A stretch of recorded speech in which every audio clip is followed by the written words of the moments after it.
A Pair of Silk Stockings by Chopin. Little Mrs. Somers one day found herself the unexpected possessor of $15.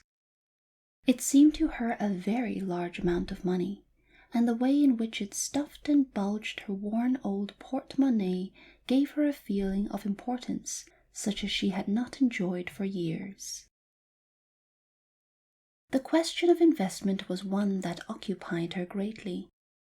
For a day or two she walked about apparently in a dreamy state, but really absorbed in speculation and calculation. She did not wish to act hastily, to do anything she might afterward regret. But it was during the still hours of the night, when she lay awake, revolving plans in her mind, that she seemed to see her way clearly toward a proper and judicious use of the money. $1 or $2 should be added to the price usually paid for Janie's shoes, which would ensure their lasting an appreciable time longer than they usually did. She would buy so and so many yards of percale for new shirt-waists for the boys and Janie and Mag. She had intended to make the old ones do by skillful patching. Mag should have another gown. She had seen some beautiful patterns, veritable bargains in the shop windows. And still there would be left enough for new stockings, 2 pairs apiece, and what darning that would save for a while. She would get caps for the boys and sailor hats for the girls.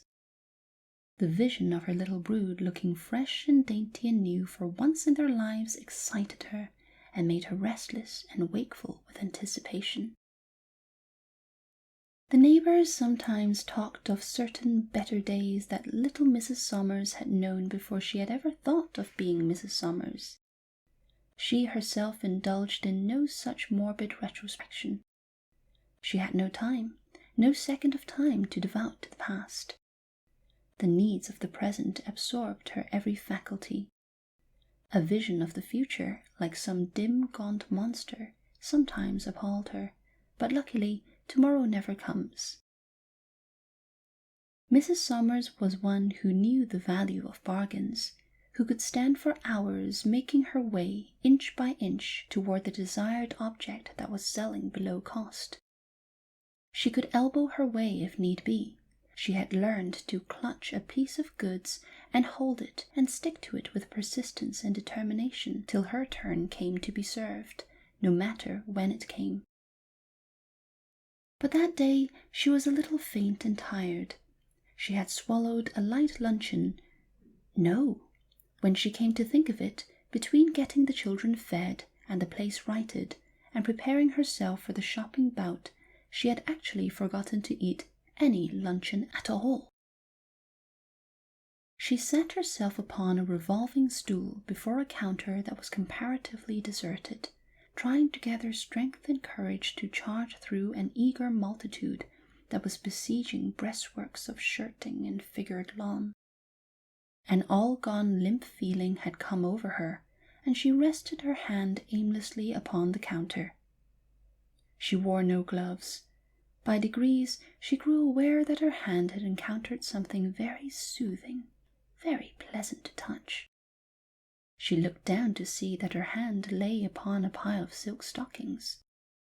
A placard nearby announced that they had been reduced in price from $2.50 to $1.98, and a young girl who stood behind the counter asked her if she wished to examine their line of silk hosiery.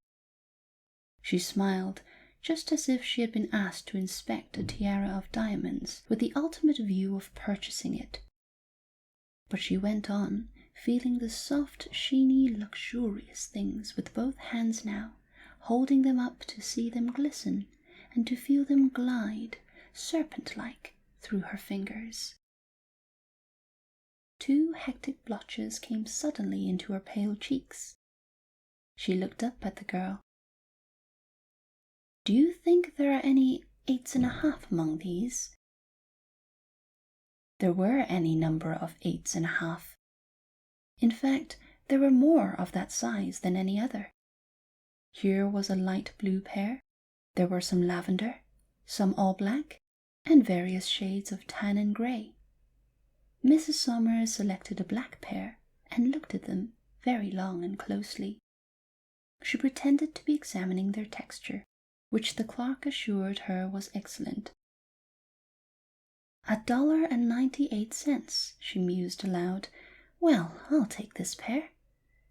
She handed the girl a $5 bill and waited for her change and for her parcel. What a very small parcel it was! It seemed lost in the depths of her shabby old shopping bag. Mrs. Somers after that did not move in the direction of the bargain counter. She took the elevator, which carried her to an upper floor into the region of the ladies' waiting rooms. Here, in a retired corner, she exchanged her cotton stockings for the new silk ones which she had just bought. She was not going through any acute mental process or reasoning with herself, nor was she striving to explain to her satisfaction the motive of her action. She was not thinking at all. She seemed for the time to be taking a rest from that laborious and fatiguing function, and to have abandoned herself to some mechanical impulse that directed her actions and freed her of responsibility. How good was the touch of the raw silk to her flesh! She felt like lying back in the cushioned chair and revelling for a while in the luxury of it. She did for a little while. Then she replaced her shoes, rolling the cotton stockings together, and thrust them into her bag. After doing this, she crossed straight over to the shoe department and took her seat to be fitted. She was fastidious. The clerk could not make her out. He could not reconcile her shoes with her stockings, and she was not too easily pleased. She held back her skirts and turned her feet one way and her head another way as she glanced down at the polished pointed-tipped boots. Her foot and ankle looked very pretty. She could not realize that they belonged to her and were a part of herself. She wanted an excellent and stylish fit, she told the young fellow who served her, and she did not mind the difference of $1 or $2 more in the price, so long as she got what she desired. It was a long time since Mrs. Somers had been fitted with gloves. On rare occasions when she had bought a pair, they were always bargains, so cheap that it would have been preposterous and unreasonable to have expected them to be fitted to the hand. Now she rested her elbow on the cushion of the glove counter, and a pretty, pleasant young creature, delicate and deft of touch, drew a long-wristed kid over Mrs. Somers' hand. She smoothed it down over the wrist and buttoned it neatly, and both lost themselves for a second or two in admiring contemplation of the little symmetrical gloved hand. But there were other places where money might be spent. There were books and magazines piled up in the window of a stall a few paces down the street. Mrs. Somers bought 2 high-priced magazines, such as she had been accustomed to read in the days when she had been accustomed to other pleasant things. She carried them without wrapping. As well as she could, she lifted her skirts at the crossings. Her stockings and boots and well-fitting gloves had worked marvels in her bearing, had given her a feeling of assurance, a sense of belonging to the well-dressed multitude. She was very hungry. Another time she would have stilled the cravings for food until reaching her own home, where she would have brewed herself a cup of tea and taken a snack of anything that was available. But the impulse that was guiding her would not suffer her to entertain any such thought. There was a restaurant at the corner. She had never entered its doors. From the outside she had sometimes caught glimpses of spotless damask and shining crystal, and soft-stepping waiters serving people of fashion. When she entered, her appearance created no surprise, no consternation, as she had half feared it might. She seated herself at a small table alone, and an attentive waiter at once approached to take her order. She did not want a profusion.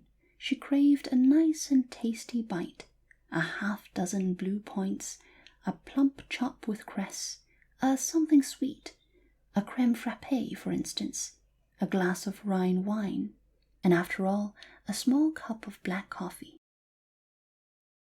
While waiting to be served, she removed her gloves very leisurely and laid them beside her. Then she picked up a magazine and glanced through it, cutting the pages with a blunt edge of her knife. It was all very agreeable. The damask was even more spotless than it had seemed through the window, and the crystal more sparkling. There were quiet ladies and gentlemen who did not notice her, lunching at the small tables like her own. A soft, pleasing strain of music could be heard, and a gentle breeze was blowing through the window. She tasted a bite, and she read a word or two, and she sipped the amber wine and wiggled her toes in the silk stockings. The price of it made no difference. She counted the money out to the waiter, and left an extra coin on his tray, whereupon he bowed before her, as before a princess of royal blood.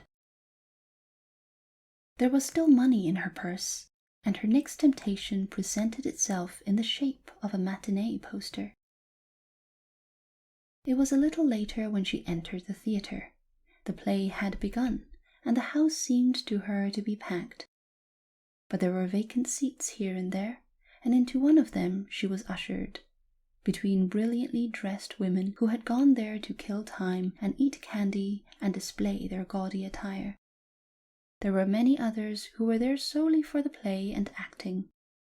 It is safe to say there was no one present who bore quite the attitude which Mrs. Somers did to her surroundings.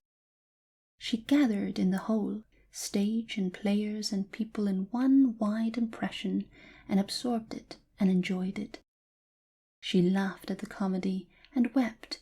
She and the gaudy woman next to her wept over the tragedy, and they talked a little together over it.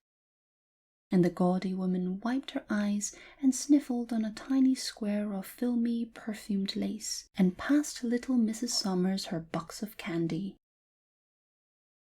The play was over, the music ceased, the crowd filed out. It was like a dream ended. People scattered in all directions.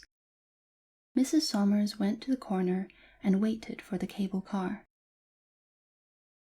A man with keen eyes who sat opposite to her seemed to like the study of her small, pale face. It puzzled him to decipher what he saw there. In truth, he saw nothing, unless he were wizard enough to detect a poignant wish, a powerful longing that the cable car would never stop anywhere, but go on and on with her forever.